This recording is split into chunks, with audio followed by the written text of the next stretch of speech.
Tá certinho. Ok. Bem, então, o que eu vou falar um pouco a respeito aqui é da engenharia biomédica, do nosso laboratório de instrumentação e engenharia biomédica.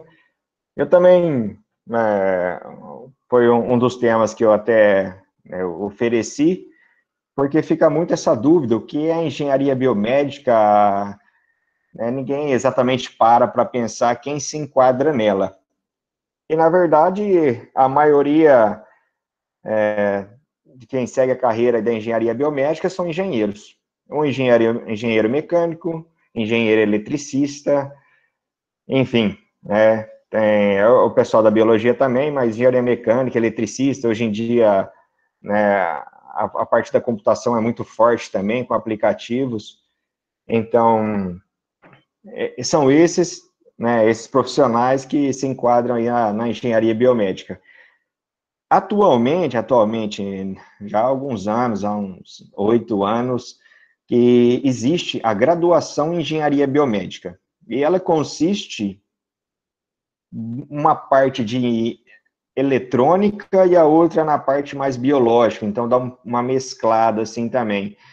E às vezes acaba um pouco de mecânica, tipo uma mecatrônica, um pouco de mecatrônica, e depois a parte biológica, enfim, aí consegue se lá juntar. Mas até então, até 8 anos atrás, era só na pós-graduação que se fazia engenharia biomédica. Então, se formava predominantemente em física, engenharia elétrica, engenharia mecânica, e aí ingressava e ia fazer uma pós-graduação, um mestrado, um doutorado em engenharia biomédica. No Brasil, é assim que acontece a engenharia biomédica. Os professores do nosso laboratório de engenharia biomédica, o professor Aparecido Augusto de Carvalho, né, que é um dos pioneiros também na engenharia biomédica no país.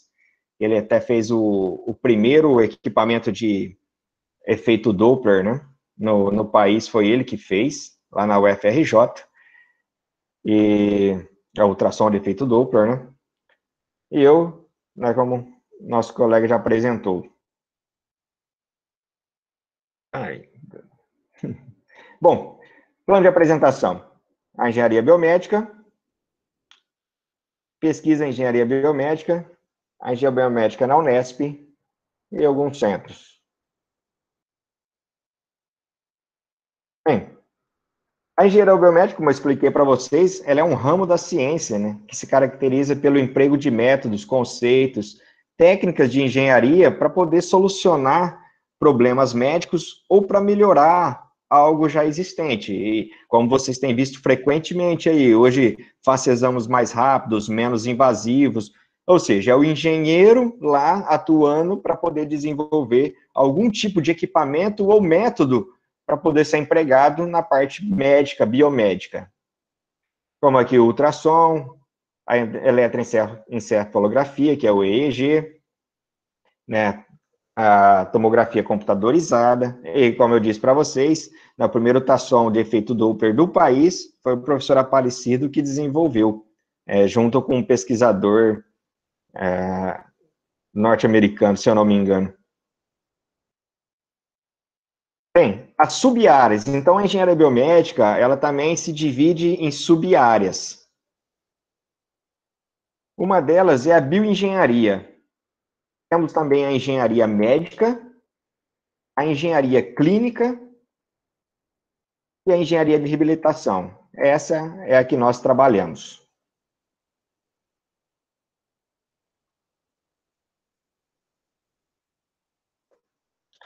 Bioengenharia. Então, falar um pouquinho sobre a bioengenharia. Ela tem por objetivo, né, o estudo quantitativo de fenômenos biológicos, novas ideias de instrumentação, métodos de promoção de saúde. Então, ela trabalha, essa aí é bem voltada, assim, é aplicar a engenharia na parte biológica, verificar o seu funcionamento, ajudar a quantificar algo.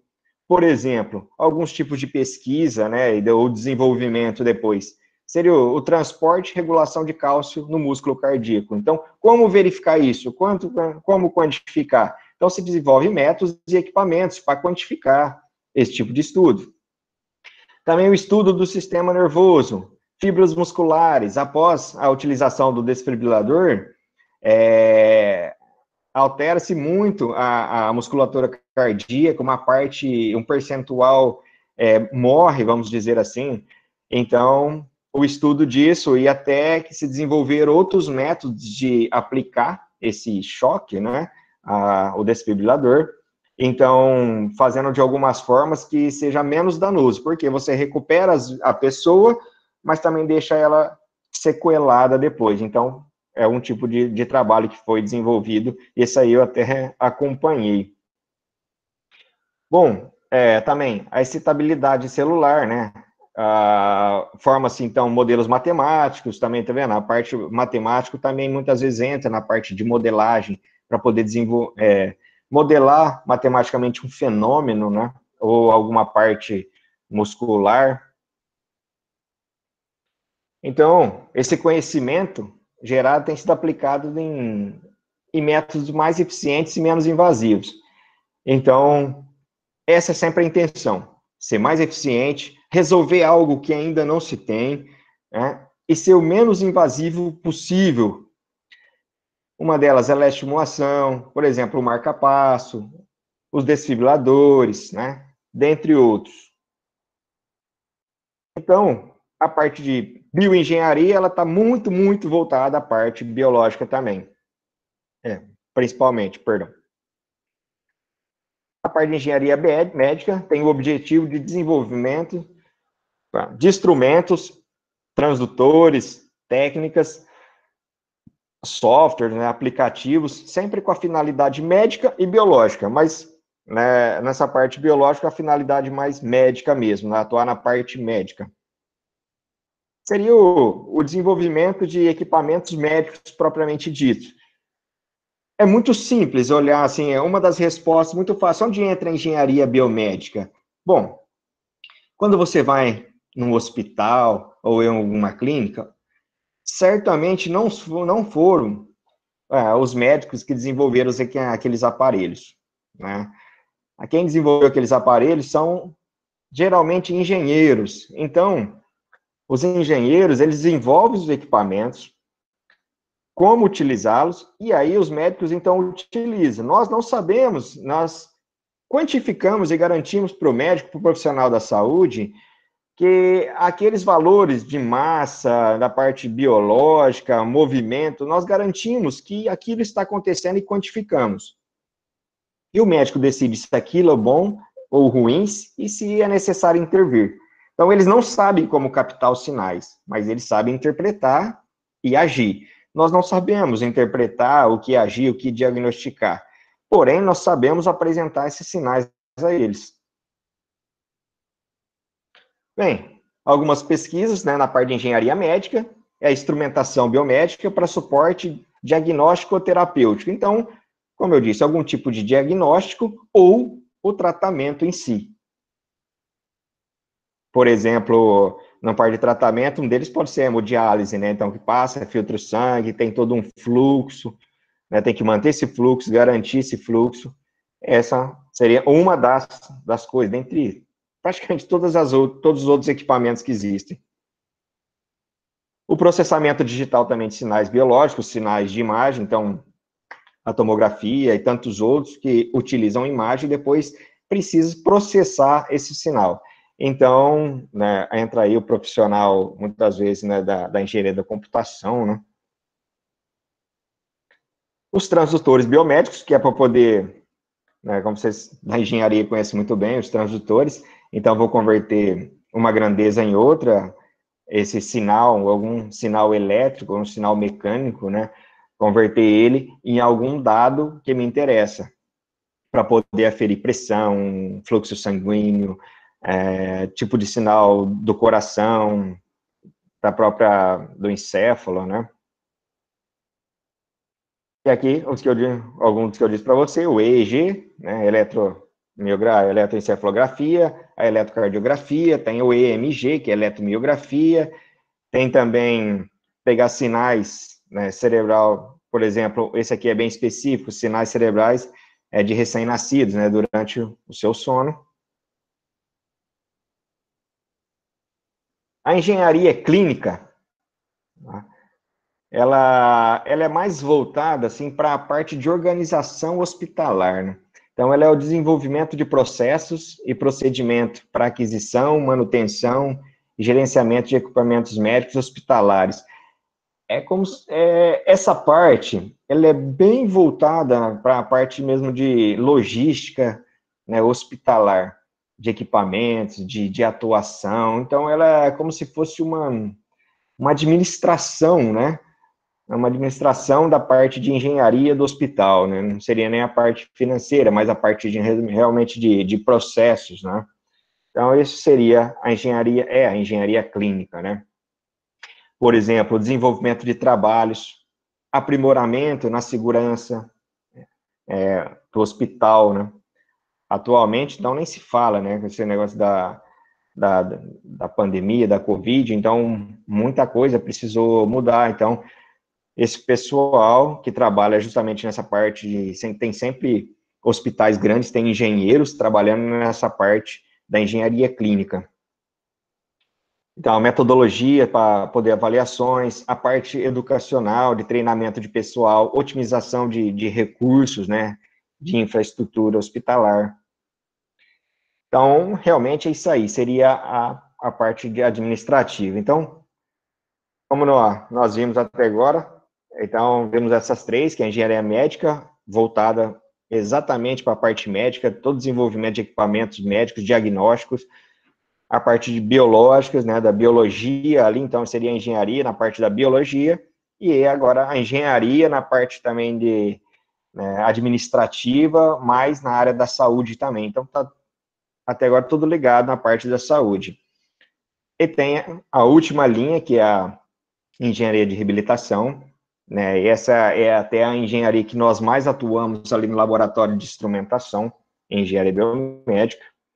O objetivo, né, é o desenvolvimento e aplicação de instrumentação biomédica, visando melhorar a qualidade de vida de pessoas, ajudando a torná-las mais independentes em se integrarem na sociedade. Então, uma das palavras aqui, como até um fisioterapeuta ocupacional amigo, e seria a parte de inclusão, né? Então, o que nós tentamos fazer, trabalhar, na parte, assim, seria uma parte de engenharia bem voltada para terapia ocupacional ou para fisioterapia, né? Então, nós ajudamos a desenvolver equipamentos para poder fazer diagnósticos na fisioterapia ou também a reabilitação também de fisioterapia, ou órteses, próteses, instrumentadas para poder ajudar a pessoa a ter uma inclusão, né? Poder desenvolver algo que ela não consegue, algum tipo de deficiência, superar essa deficiência. Tanto é que um dos trabalhos nossos agora também, talvez eu consiga mostrar aqui, mas é o Face Cycle, que é eletroestimulação em paraplégico, né? Então, eles montam numa trike, que seria um triciclo, já que eles não têm a capacidade de ficar em pé por si só, nesse triciclo, e aí, então, aplica eletroestimulação na perna. Então, em cada fase do pedal, ativa um grupo muscular, e aí, então, eles conseguem fazer esse movimento de pedal e se deslocar sozinho. Bom, pesquisa em engenharia de habilitação. Sistema de controle homem-máquina para restauração de movimentos paraplégicos e tetraplégicos. Técnicas também para acompanhamento e avaliação de pacientes com déficit motor. Por exemplo, pessoas que tiveram AVC, né, acidente vascular encefálico, ou AVE, AVE encefálico, né, ou AVC, que é o cerebral, seria a mesma coisa. E muitas vezes a sequela disso é um hemiplégico, né, tem um lado dele com plegia e ele tem um déficit motor. Bom, o uso de programas de aprendizado de língua de sinais, então, é uma das coisas que pode desenvolver e utilizar, e cada vez tem sido mais utilizado. Jogos de computador para auxiliar no aprendizado de fala de crianças com deficiência auditiva.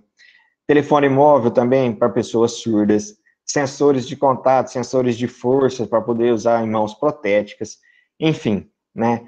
Tudo voltado nessa parte de reabilitação ou inclusão ou diagnóstico desses tipos de pessoas com deficiência, algum tipo de deficiência. O nosso laboratório, que é o LIEB, é o Laboratório de Instrumentação Biomédica, de Instrumentação e Engenharia Biomédica, perdão. Então, esse é o que nós trabalhamos lá e o Genuíno faz parte dele. É um mestrando nosso. Bem, esse é outro símbolo nosso, tá?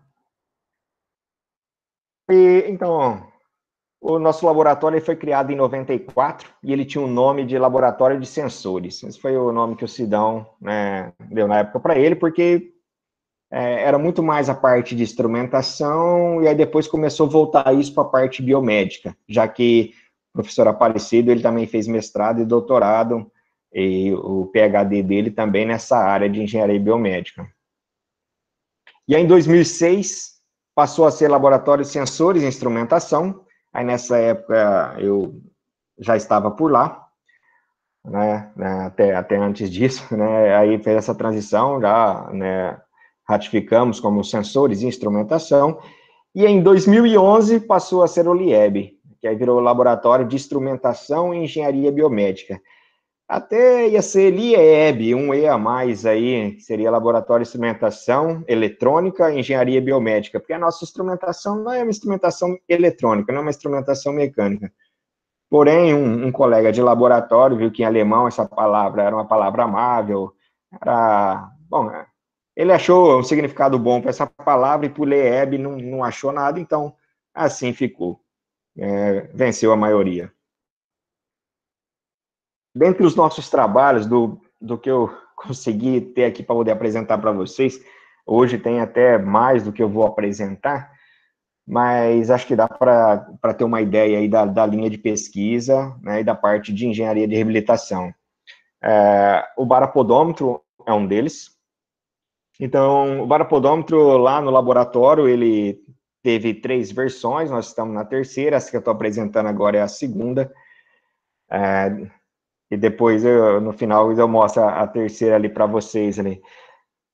Ele, basicamente, o que ele faz é uma matriz de sensores, e aí eu consigo verificar a distribuição do peso, né, da pessoa em cada parte do pé. Diferente de uma plataforma de força, onde eu pego a força resultante, então, por exemplo, uma pessoa normal sem o AVC, a resultante dela, né, seria praticamente no centro, entre os 2 membros, entre as 2 pernas. Já um paciente, já uma pessoa que teve um AVC, o famoso derrame, né, ou a isquemia, ele vai ter distribuição de peso muito mais num membro do que no outro.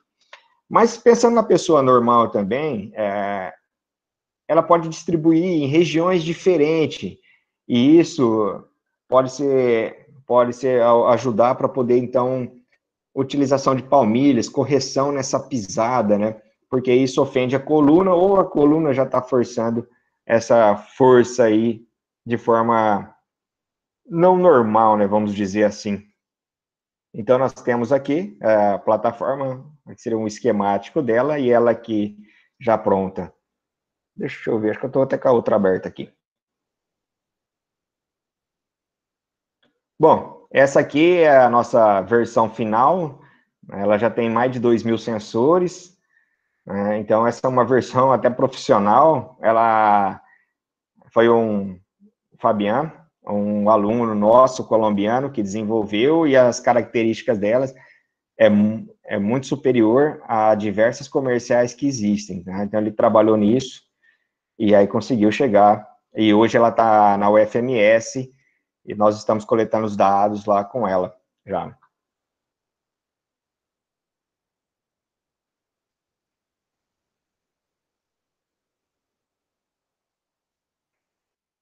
Bem, essa é uma das formas de visão, né? Então, com o software que foi utilizado, nós conseguimos ver aqui, por exemplo, tem a barra de cores e a parte de pressão, né, ou força aplicada. Aí pode verificar, olha, que nesse caso dessa pessoa aqui, ela tinha muito mais força aplicada nessa região, nas regiões do calcânio, olha, menos desse lado, mas ainda tem um pouco. Então, consegue-se verificar o formato do pé e aonde está sendo descarregado mais força.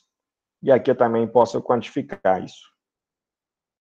Eu consigo ter essa visão aqui 3D também, né, dos pontos. Aqui é uma visão 2D, aqui já é uma visão 3D, consigo fazer essa verificação também. E aqui era um teste simples, aí colocava-se um EVA por cima, porque a pessoa não podia saber onde estava ali, onde ela estava pisando. Tinha que ser uma pisada natural para poder realmente verificar o que estava acontecendo ali. E alguns testes eram desenvolvidos, olho fechado, olho aberto, alguns segundos. Isso aí já é a parte, já o fisioterapeuta que entra, né, com a parte de protocolos.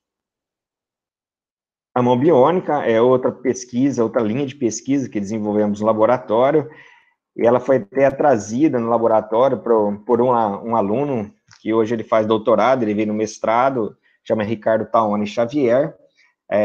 O ano passado ele fez o doutorado sanduíche dele na Suíça, com o pessoal que trabalha nessa área, e agora ele voltou para poder continuar o seu doutorado, né, e finalizar a pesquisa nessa área. Então, essa foi a mão que ele fez aí ainda na época do mestrado, e, na verdade, essa mão até consegue-se na internet como fazer, lá no eMove, mas o que ele foi trabalhando é a forma de poder captar o sinal e poder gerar os movimentos. Nesse caso, ele usou alguns sensores, e ele colocou numa luva os sensores, então o que ele fazia com a luva, ele reproduzia ali na mão mecânica. É claro que isso aí era para poder testar a mão e poderia utilizar de outras formas, né? Não seria a pessoa amputada, né? Porque ela não teria como fazer isso aí. Então, seria só uma forma de poder ilustrar e poder testar os comandos. Aqui já é um voluntário. Eu não me recordo se esse foi amputado, era congênito, mas então já existia nesse caso aqui o protocolo existiam alguns movimentos já bem definidos e captava-se a eletroestímulo, captava o sinal de EMG, então o rapaz aqui fazia a contração e dependendo do número de contração ou tipo de contração, gerava-se um movimento. Nós tínhamos ali, eu acho que 4 ou 5 movimentos pré-definidos, e lógico também, né, o rapaz aqui, o voluntário, ele foi treinado para isso e depois ele conseguia fazer. A eletroestimulação funcional, a FACE, né, é um dos nossos trabalhos também. E esse equipamento aqui foi desenvolvido lá no próprio laboratório, hoje ele está bem menor também, né, aqui ele está na bancada, é maior, e, enfim, toda essa parte aqui, a parte de eletroestimulação. E essa outra parte, a parte do LabVIEW, seria a parte inteligente do sistema. Então, o que nós fazemos diferente da eletroestimulação convencional que existe em algumas clínicas? Bom, a primeira delas é que o nosso estimulador, o estimulador que utiliza nas pesquisas, não só na nossa, né, mas internacionalmente, a saída é por corrente. E os comerciais são por tensão. Aí, como vocês são da engenharia elétrica, aí fica fácil entender que eu vou gerar um estímulo comercial, ele pensa no seguinte, né, o padrão dele, na verdade, ele é preparado para encontrar pela frente uma impedância de 1K. Ele pensa ainda uma resistência, uma impedância, na verdade, puramente resistiva. Ele pensa que é isso que ele vai encontrar e ele é constituído para isso. Então, se a pessoa quer setar 100 miliamperes, é até alto, e ele acha que vai encontrar 1K pela frente, o que ele faz? Internamente, ele gera um sinal com tensão de 100 volts. Ele encontra 1 quiloohms, 1000 ohms pela frente, pronto, está gerado, né, o 100 miliamperes que se esperava. Bem, mas na prática não é assim. Primeiro que não é puramente resistivo, né? Temos uma parte capacitiva, ela é feita pelo músculo, a própria conexão do eletrodo, líquidos, enfim, depende da região, é mais ou menos capacitivo. Então, já não encontra ali. A parte resistiva também já é comprovado, que ela vai variar de 800 ohms, 1K2, às vezes até mais. Isso depende do eletrodo ainda. né, do tipo de eletrodo, o quanto o gel passa, ou se é eletrodo adesivo, ou seja, então, na verdade, quando a pessoa seta lá os 100 mA, ela põe os 100 volts, não necessariamente ela vai gerar isso. Ela vai encontrar, às vezes, um K2 pela frente e está gerando 80, 70, né? E aí, tem gente que é, nossa, com pessoas eu consigo com 70 gerar movimento, o outro tem que usar 100, mas, na verdade, às vezes, na real, está passando os mesmos 70 lá. E nós utilizamos por corrente. Então, por corrente, independente da impedância, lógico, né? Dentre a faixa de variação ali, foi projetado para isso, e até um pouco mais. Se eu colocar lá a corrente de 100 mA, ele vai passar 100 mA. A diferença está onde? Que a tensão em cima do músculo vai ser diferente. Tá, mas o que me interessa é passar aquela corrente. Então, essa é uma grande diferença. E a outra é que o nosso eletroestimulador, ou o eletroestimulador da academia, né, ele aceita realimentação. Então, eu posso controlar, porque eu aplico a estimulação e verifico se eu preciso colocar mais ou menos estímulos. Aqui é um caso típico. Nós estamos aqui aplicando eletroestimulação no músculo aqui, seria o músculo do quadríceps, né? Então, pega o reto femoral, vasto lateral, então, aplico aqui. O que está na mão do rapaz aqui, nós chamamos de botão da tranquilidade, né? Outros chamam de botão do pânico. Na verdade, é o seguinte, nós começamos a aplicar a estimulação e mostramos para ele que, se ele apertar o botão, desliga o sistema. Então, tipo, está na mão dele querer parar ou não. E isso acaba gerando uma tranquilidade, né, na pessoa, porque ela sabe que não precisa avisar ninguém para parar, né? E se ela não falar nada, assim que o teste acabar, normal. Mostrando em partes aqui para vocês, como eu falei, nós trabalhamos em malha fechada. O que nós esperamos? Assim, uma pessoa que não tem nenhum tipo de lesão, ela consegue falar, olha, tá doendo, não tá doendo, oh, não, tô sentindo formigamento, né?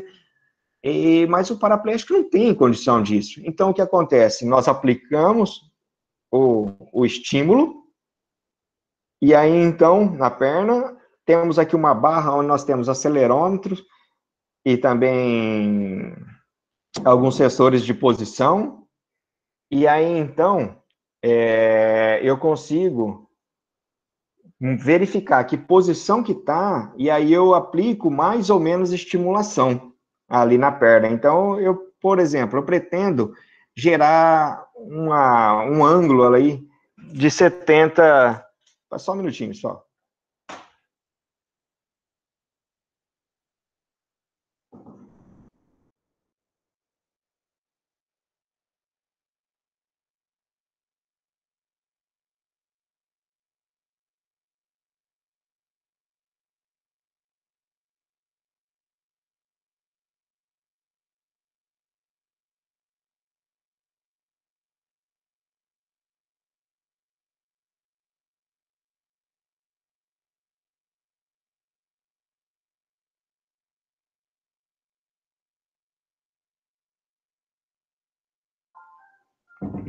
Desculpa, pessoal. Tem essas coisas aí, né, de fazer home office.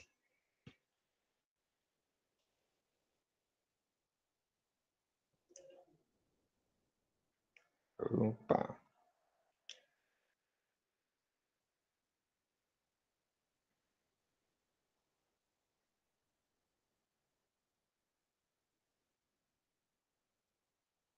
Vamos lá. Bom, então, só falando ali do eletroestimulador, na verdade, ele vai servir para quê? Para poder, eu pretendo... Opa!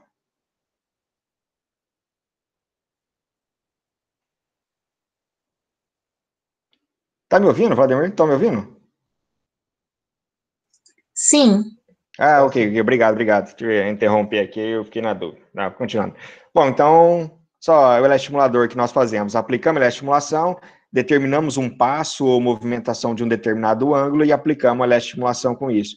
E verificamos também se tem fadiga, se dá para eletroestimular mais ou menos, se eu devo estimular ou não.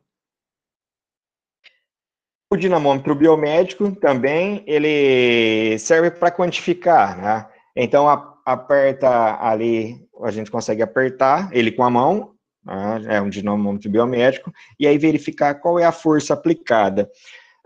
Uma das grandes diferenças, ela está no seguinte, existe alguns dinamômetros cada vez mais, só que muitas vezes ele não tem ergonomia, e até o caso desse aqui, que estou mostrando para vocês, foi quando chegou um fisioterapeuta ocupacional para trabalhar com a gente, falou, olha, você não tem ergonomia, nós temos até um dinamômetro, ele que inicialmente pensou em usar ele biomédico, ele ganhou um prêmio na Itália, porque ele usou até uma técnica muito interessante na mecânica, que não importava onde aplicasse a força, ele mostrava exatamente o que estava sendo aplicado, porque os extensômetros, né, estavam numa posição estratégica, ele foi escavado para isso. Então, era bem legal. Só que, ergonomicamente, não prestava, né? Então, ele era uma ótima balança, porque eu poderia apertar em qualquer ponto que ele ia mostrar a força, né, e não o torque em relação à distância, isso não ia importar, porque era num ponto neutro, mas não prestava como dinamômetro. E aí foi quando chegou um fisioterapeuta ocupacional e aí nós começamos a tentar unir o útil ao agradável, porque quando trabalhamos com o pessoal da saúde também, às vezes eles têm algumas intenções que também não dá, então a gente tem que, e nós como engenheiro, ficamos pensando em um monte de coisa de engenharia, e depois eles precisam às vezes de algo simples, então a gente tenta sempre chegar ali no meio termo. E essa aqui é uma visão, então, né, do nosso dinamômetro, desse que eu falei para vocês. O que ele tentou fazer nesse caso foi colocar, como pode olhar aqui, né, alguns moldes que aí, então, poderia ajudar a aplicar essa força e não perder em outros músculos, e sim aqueles de interesse. Outra linha de pesquisa, essa é um pouco adormecida no laboratório, alguns alunos fizeram, mas não depende muito mais de pessoas da física para trabalhar e não é muito o que nos procura mais o pessoal da matemática, computação, engenharia elétrica, o pessoal da engenharia mecânica, né? Então, enfim, que seria a dosimetria piroelétrica. O que ele faz aqui? O que ele desenvolveu? Na verdade, era quantificar, porque às vezes você vai fazer mamografia e precisa quantificar o quanto é a dose. E para poder fazer isso aí, eles fazem a cada período, às vezes até demora muito. Então, tem a técnica que utiliza, ela é um pouco complexa, tem que preparar tudo, é uma câmera com ar, enfim, tem que fazer uns cálculos, ele faz uma medição indireta, tem que pegar uns cálculos para poder chegar a quanto foi a dose. E nesse caso, nós conseguimos, né, para algumas faixas, né, de mamografia dava certo, ortovoltagem não tanto ainda. O que foi feito? Uma pastilha, esse aqui foi o pessoal da física que fez, essa câmara aqui foi o pessoal nosso da engenharia elétrica que fez, então ele era colocado embaixo de onde aplicava, né, a mamografia, e aí diretamente, né, convertia-se um sinal elétrico já na dose. Aí essa outra já foi uma câmera aqui um pouco mais sofisticada, com bastante chumbo, e ele tinha que ficar distante, o sensor piroelétrico, para poder não influenciar, porque já trabalhando em outra faixa. Mas essa não ficou tão fidedigna, né? Precisava trabalhar mais a respeito, mas não temos pessoas para isso. A palmilha instrumentada, isso aí até deveria ter vindo primeiro, isso aí até da época do meu mestrado também. O eletroestimulador foi da época do doutorado, que é do mestrado, e aí o que nós fazíamos nessa palmilha? Basicamente foram colocados sensores aqui, mas esses sensores foram desenvolvidos pela gente. Hoje em dia nós evitamos desenvolver sensor, porque só desenvolver sensor é um mestrado ou um doutorado. Então nós tentamos desenvolver a instrumentação em si. Então, aqui foi colocado alguns sensores em alguns pontos estratégicos, no hálux, né, o nosso famoso dedão, também aqui fica no calcânio, né, o mais específico na tuberosidade do calcânio, e temos aqui também os outros pontos também, os metatarsos 1 e 5, que seriam os principais pontos de descarga. Qual era a intenção ali, né, e onde foi utilizado?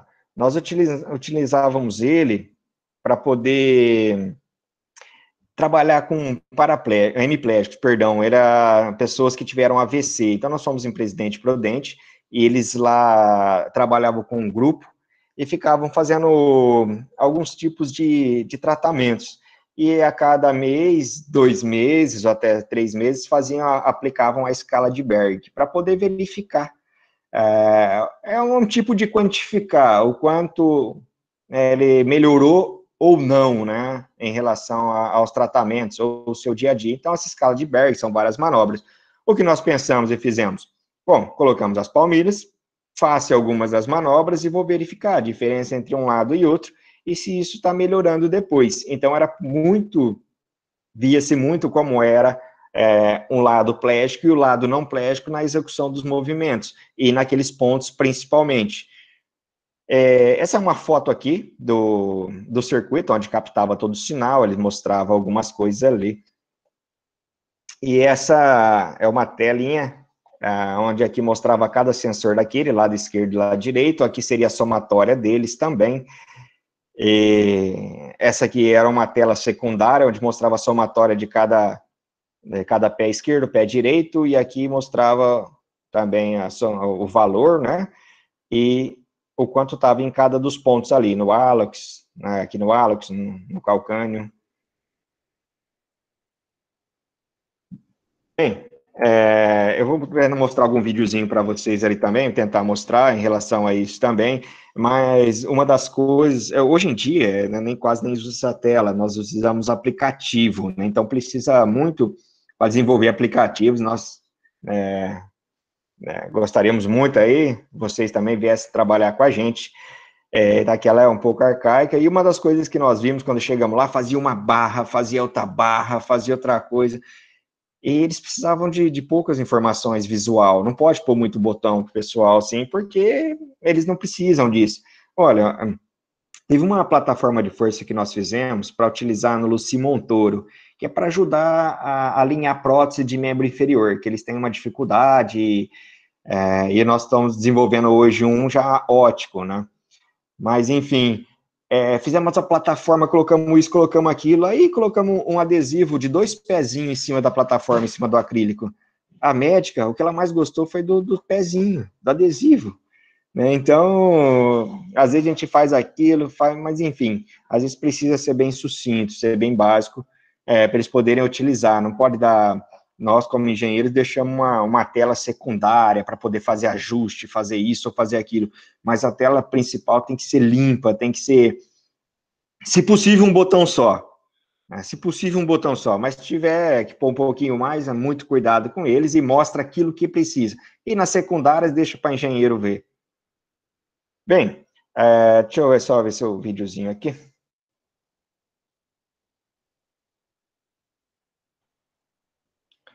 Esse aqui eu vou mostrar aqui primeiro, se ele abrir, é claro.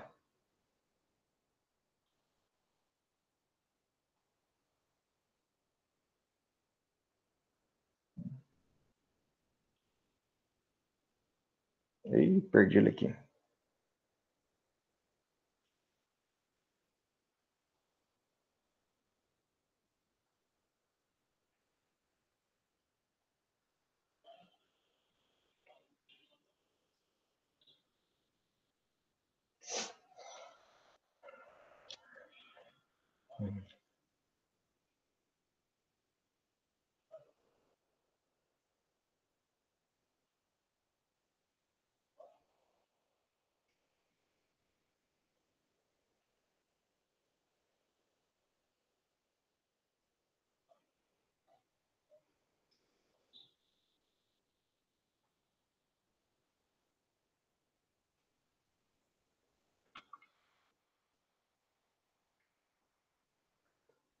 Bom, esse vídeo aí, tá aí no final lá, foi o seguinte, nós estávamos controlando, então, era possível, nós determinávamos pelo computador qual ângulo deveria chegar, e aí aplicava a estimulação e levava para aquele ângulo, aumentava o ângulo, diminuía o ângulo, então, seria isso. Aí fala, nossa, pode até parecer fácil, mas a parte complexa é que, assim, cada perna, ela de um jeito, e depois de ela estimular também, ela começa a fadigar, começa a cansar, e aí os parâmetros mudam, né? Então, esse é um grande desafio, que seria a fadiga. E a fadiga, como vocês sabem, quem faz exercício, é o cansaço, né? Então, você consegue lá segurar um pezinho, fazer alguns movimentos, aí você percebe que a segunda série é diferente, e a terceira e assim por diante, até você quase nem conseguir mais fazer.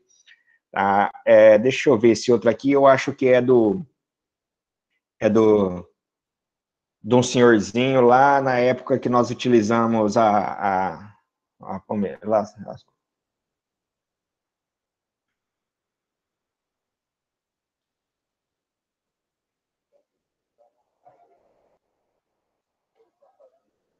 esse senhor é um senhor hemiplégico.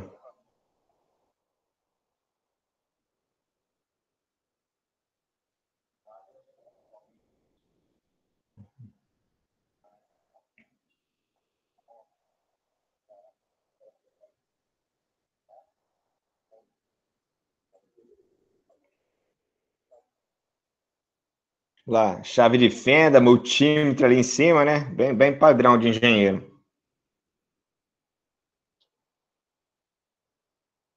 Olha a quantidade de fio. Hoje em dia isso seria impensado, né?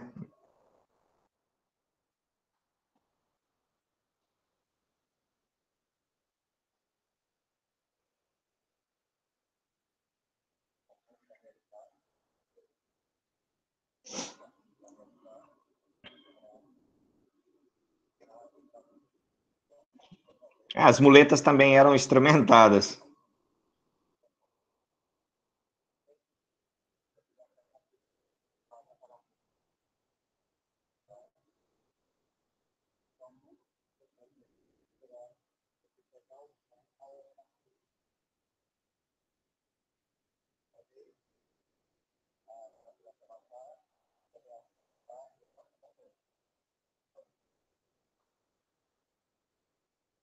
Esses cabos pesados aí, em vez de ajudar o cara, piora a saúde dele. Ou ele fica forte por isso.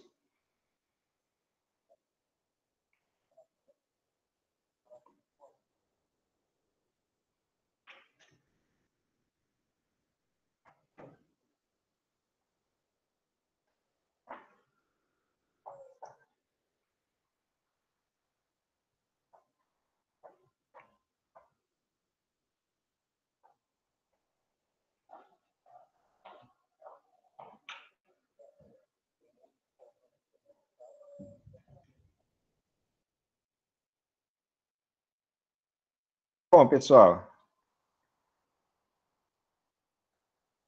era mais ou menos isso que eu tinha para mostrar. Infelizmente, eu não tenho mais, não consegui colocar, devido a alguns acontecimentos, eu não consegui colocar algumas coisas aí um pouco mais atuais de nossas pesquisas, mas eu acho que dá para ilustrar bem o que seria algumas das pesquisas em engenharia biomédica e depois ela aplicada também no, né, no dia a dia das pessoas. Então, mais uma vez agradeço e estou aqui à disposição a algum questionamento.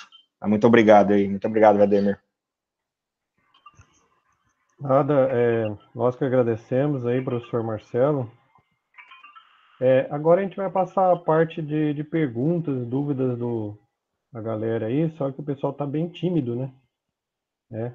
Eles, de repente, não estão muito tímidos com as perguntas. Eu vou fazer o seguinte, eu vou fazer uma pergunta aqui do chat e vou deixar vocês, se tiver alguma dúvida mais básica que seja, né? Uma curiosidade, Sim, depois claro. Fique à perguntar aí vontade. Eu pro... dar palestra ou algo relacionado? Exatamente, né? Também não é perguntar uma coisa estratosférica, né? Mas Não, se... pode perguntar o que quiser. Agora, eu não sei se eu vou Beleza. responder, né? Aí fica tranquilo. Então é isso aí, o pessoal pode perguntar o que quiser. Então eu deixo o chat aqui aberto para fazer a pergunta. Se alguém quiser fazer oral, é só colocar aqui me inscrevo, escrever aqui no chat me inscrevo, e a pessoa pode fazer a pergunta oralmente. Eu vou fazer as minhas oralmente, né? Eu tenho umas curiosidades aí. Claro, pode ser oral, né? Problema nenhum. Eu vou começar com a pergunta do professor Luciano Nogueira. Ele é professor aqui, curso de Engenharia Elétrica. Tem uma pergunta para o palestrante.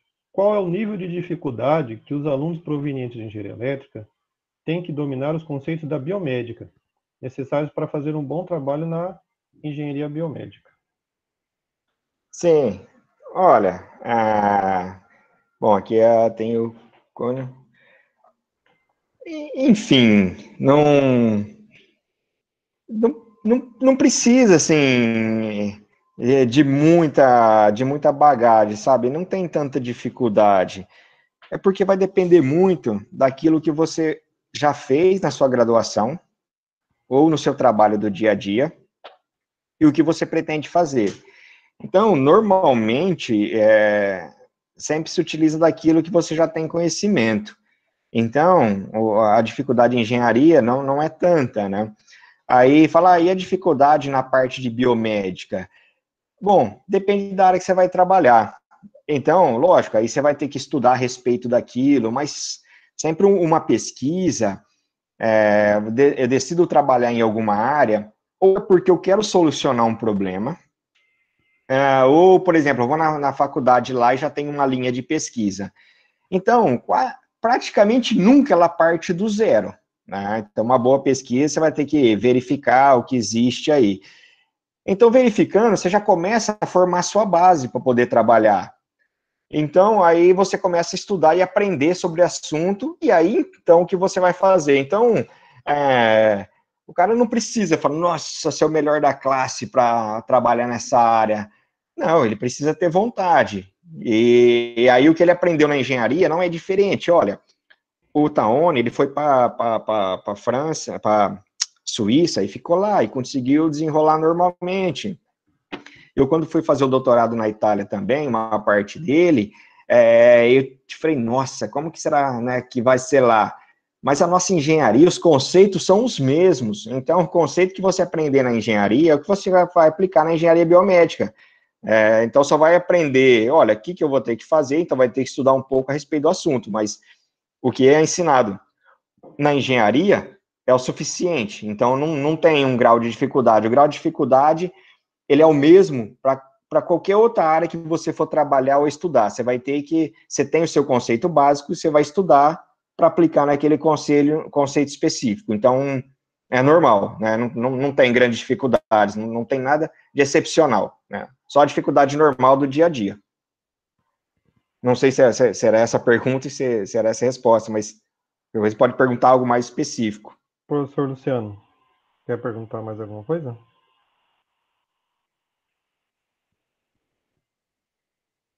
Não, é isso mesmo. Mas, assim, Por nada. eu tenho umas curiosidades que é parecido com a pergunta dele, né? Porque, por exemplo, aí você falou que o aluno consegue, né? Da mesma maneira que outro tema, né? Ele consegue se encaixar e continuar, né? E fazer e desenvolver, né? Mas eu imagino que, Sim, assim, alguns temas vai precisar saber mais de fisiologia, outros vai ter que saber mais da parte da própria engenharia elétrica mesmo, né? E, assim, o que pega mais, qual o conhecimento que tem que saber mais da parte da engenharia elétrica? Seria microcontroladores, ou seria o condicionamento de sinal de sensores, aquela parte da processamento analógico de sinais? Qual que sim, seria o que mais sim. demanda conhecimento? Olha, depende da linha de pesquisa que você vai seguir, né? Então, por exemplo, ela for trabalhar com a parte de sensores ali, a parte da plataforma, a parte da sensor da palmilha. Então, aí isso, a pessoa, se ela não tiver, ela vai ter que aprender um pouco mais sobre microcontroladores para poder captar esse sinal, tratar esse sinal e mostrar em uma tela, né? Então, seria mais nessa parte. A parte, por exemplo, da mão biônica, né?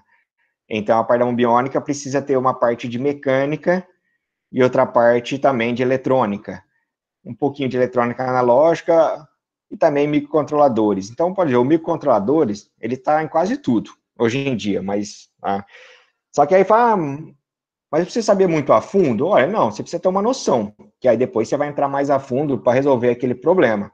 Então, o basicão aí para quase todas as linhas é microcontroladores. Mas é o seguinte, é uma área multidisciplinar, então você não vai conseguir ser bom em tudo. Tem uma parte que você é bom, melhor, e aí a gente tenta fazer um trabalho nesse sentido. E a outra parte a gente tenta compensar com um pouco de estudo seu e com a ajuda daquele profissional que já é da área. Por exemplo, na parte mecânica ali, nós não vamos ficar o engenheiro na parte elétrica, lá de eletricista, o eletrônico, ele não vai ficar desenvolvendo toda a parte mecânica. Isso aí tem trabalha-se junto com o engenheiro mecânico. A parte muscular, de aplicação de eletroestimulação também, nós temos o professor de fisioterapia que trabalha junto, então, uma parte você estuda e verifica, põe aqui, põe aí. Então, você não vai precisar ser bom em tudo, mas você vai, se você for bom em alguma coisa, é melhor. Por exemplo, o pessoal da fisioterapia vai lá fazer, eles não sabem nada de eletrônica, e nós não pretendemos que ele saia de lá sabendo eletrônica. A contribuição dele é com ergonomia, é com fazer protocolos, e depois a gente poder publicar isso aí, então ajudar de alguma forma. Então, assim, você não precisa ser bom em alguma coisa. É interessante que o aluno formado em engenharia, que ele tem a noção básica de eletrônica, noção básica, e microcontroladores. O próprio Arduino, ESP32, né, hoje em dia não precisa pegar ele o pique lá e ficar trabalhando em baixo nível, não precisa. E as linguagens de programação são muito parecidas, então o que é interessante? A lógica de programação, né, muito mais a lógica de programação.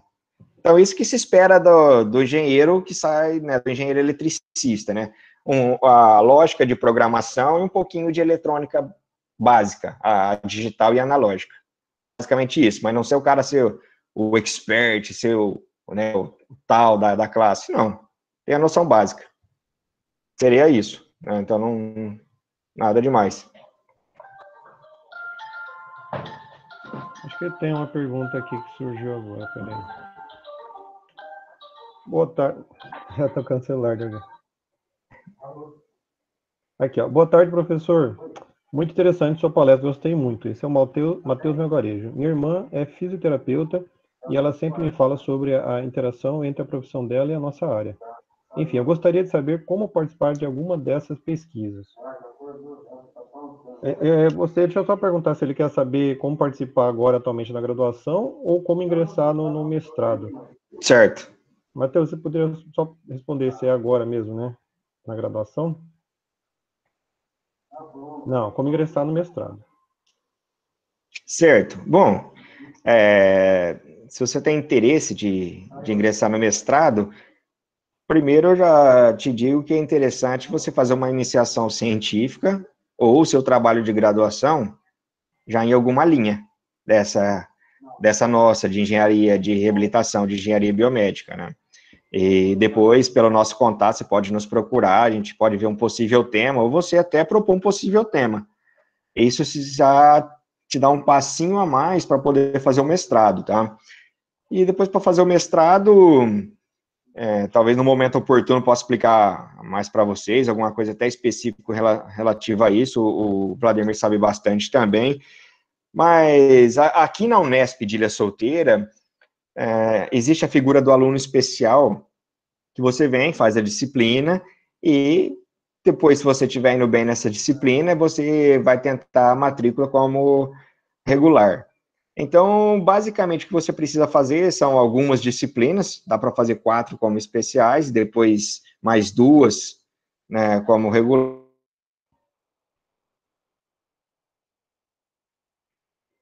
Cortou. Você, assim, tem interesse em determinada área, por exemplo, nessa nossa, entrar em contato com a gente para ver os possíveis trabalhos. E aí, nós podemos te indicar qual disciplina fazer, e até se você começa a fazer algo antes, aí mesmo, né? E quando você vier para cá, você já tem algo encaminhado, já tem uma noção, né? Seriam os primeiros passos. Então, o processo seletivo, na verdade, é basicamente uma escolha nossa, quando chega na época de fazer o processo seletivo. Então, A principal coisa seria o contato e depois mostrar o seu interesse de trabalho e, né, se você já trabalhou antes com isso, seria ótimo, né? Sua iniciação científica ou o TG. Muito bem, então. Pode ir, tá? À vontade.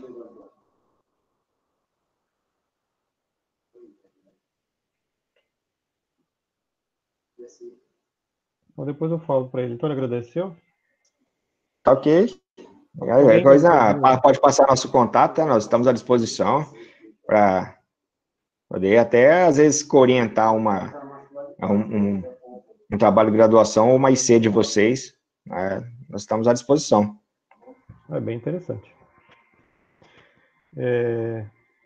Então, assim, alguém que gostaria de fazer uma pergunta oral, se quiser, pode fazer. Eu tenho uma curiosidade que eu fiquei aí. Aquele cara lá que tá aqui, que tinha um braço sem a parte do antebraço que chama perto da mão lá. Isso, Meu conhecimento não é suficiente para fazer. eu entendi esse que a gente está falando lá. Ele Aquele tinha só cara uma... lá. Ele foi candidato, eu imagino, não sei, né? Ele usou aquele braço, o braço robótico, ele usou aquilo ali, ele fez o teste, e assim, é que você, na hora que apresentou, você só falou Uhum. que foi usado os músculos, né, para eletroestimulação, né, para o teste do movimento dos dedos e tal, né? Mas eu Sim, queria saber se ele colocou e como que foi, assim, se ele animou, achou interessante, ou se era mais uma pesquisa e vocês usaram os dados para alguma coisa, né? naquele caso, era mais uma pesquisa, porque aquela mocinha, ela nem dá para encaixar, né, direito, sim.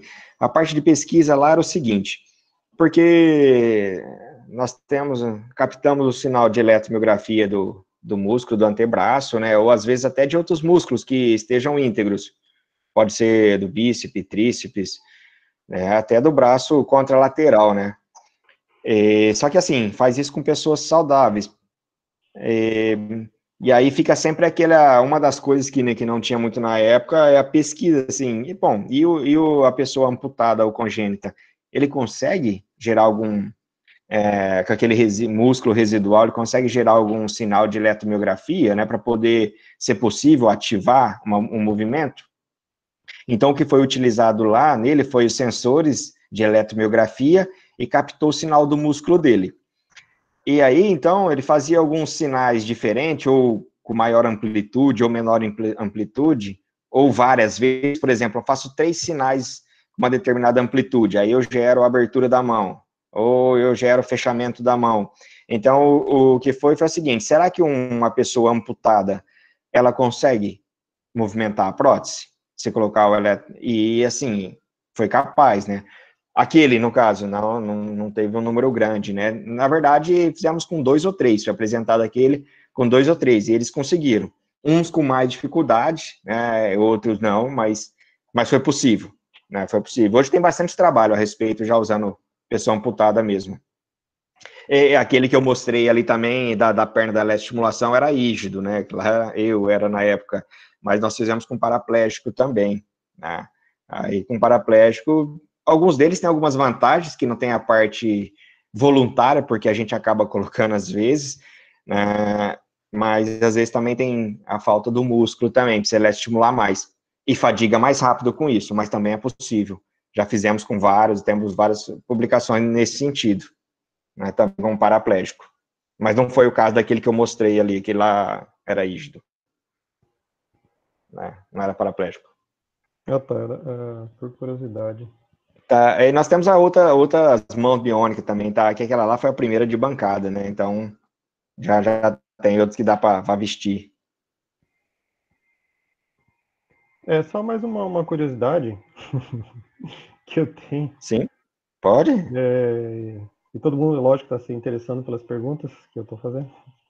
Mas assim, só eu que estou fazendo, mas a outra curiosidade é a seguinte: vocês usam, não sei se vocês usam LabVIEW, ou vocês usam um software próprio para fazer essa interface aí do sinal de sensores, né? Para fazer o Sim. processamento. Qual que é? Ora, é aberto, assim, para alguns tipos de pesquisa, como aquele que eu mostrei ali, quando ela é muito complexa, nós utilizamos o LabVIEW, porque já tem um monte de recurso pronto, né? Então, por exemplo, tem muita coisa, tem a parte do controle, tem a parte de sensoriamento para fazer, então eu utilizo o LabVIEW. Mas aí depois que já está funcionando, aí nós utilizamos outras plataformas. Uma delas que tem utilizado agora é o Python, né? Também utiliza do Python. E na época dos MPLASTIC lá, eu usei até o Visual Basic. Então não tem algo muito específico. Nós estamos tendendo ao Python devido a ele ser open source, né? E tem bastante ferramentas hoje em dia disponíveis. Então, isso aí. E para aplicativo, talvez vamos utilizar um do MIT. Esses dias fizemos alguma coisa com isso. Mas também ainda é aberto. Uma aluna nossa, ela fez uma interface, ela utilizou, acho que Java também, então é aberto, sabe? Assim, não temos nada muito específico. Geralmente procuramos, se for para servir alguém, algo open source. Se for em temas mais pesquisa mesmo, aí o LabVIEW. E aí a Entendi. primeira coisa que o aluno chega lá, geralmente quando ele chega no nosso laboratório, a gente dá uma postura de LabVIEW para ele estudar, bem didática, e já vai aprendendo um pouco de LabVIEW e também um pouquinho de microcontroladores também, assim que ele chega. Ó, tem outra pergunta aqui do professor Luciano, ó. Na verdade, uma curiosidade de leigo. Na sua opinião, Sim. seria possível um decodificador? Não, seria possível decodificar as sinapses cerebrais relacionadas ao ato de pensar, de forma que seja possível ler os pensamentos? Não é muito a minha área de pesquisa, é uma área bem específica, né? Então, ler o pensamento, talvez lá para frente vai chegar nisso, né? Mas o que tem se feito ultimamente nessa área de pesquisa, nessa linha, é o seguinte: é, tem uma coisa que chama imagética motora, né? Então, a pessoa pensa em fazer algumas coisas e aí você vai captando esses sinais. Tem até alguns pontos específicos. E aí você trata esse sinal, por exemplo, de mexer a perna, mexer o braço, ou pensa numa bola laranjada, enfim. Então, você consegue identificar algumas coisas bem específicas e com isso atuar. Por exemplo, pensa abrir na mão, e aí faz isso repetidamente.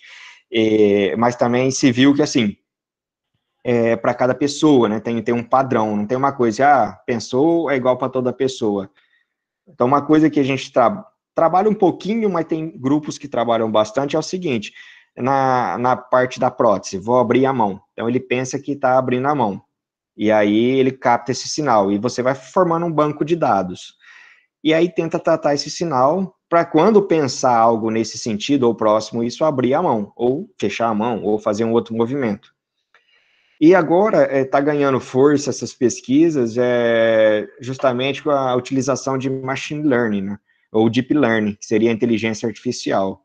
Então, consegue-se... Porque um grande problema era pegar esse sinal, tratar ele em tempo real, porque é um pouco demorado, e para poder atuar. Mas com essas técnicas cada vez, né, mais atuais e também com computadores, né, processadores mais rápidos, está conseguindo se fazer quase que em tempo real várias coisas dessas, de abrir a mão, fechar a mão, pensar em algo específico, mas ler o pensamento em si, o cara está pensando, isso aí só a mulher do cara consegue. Então tá, ficou bem, Elas têm esse poder bem de... claro. O Luciano achou graça e entendi, muito obrigado. Acho que não tem mais perguntas. Se alguém quiser fazer oral.